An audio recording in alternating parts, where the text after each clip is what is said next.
I can see you are all concerned about the appointment of Stella and Davini Adams, and I'm also concerned about that appointment. But we are not asking the real question. The real question is that is Minister Mutsualedi actually sick or on a sick leave, or are they trying to get rid of Minister Mutsualedi? I'm just asking the question. And also, the other question that we should be asking is that if there are deputy ministers on different departments, why does the president keep on appointing other people as ministers who are already ministers of other departments?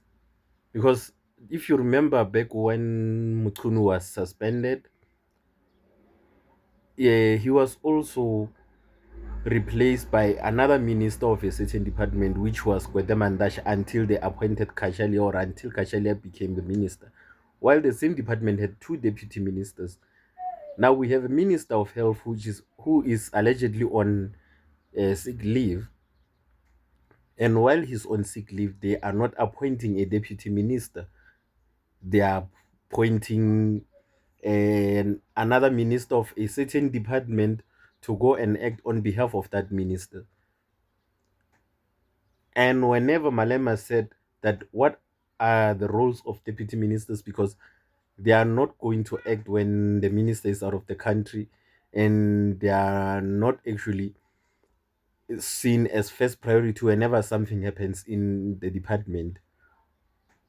What are we paying deputy ministers for? Do we really need deputy ministers? And I think the way Ramaphosa is handling his cabinet, he's just highlighting how useless deputy ministers are. And I'm not saying they are useless individuals, but the position of being, or the role of being a deputy minister, is one of the most useless roles, because first of all, whenever there is a crisis or something happening to a minister and so on and so forth, you are not considered as the first option to replace that minister.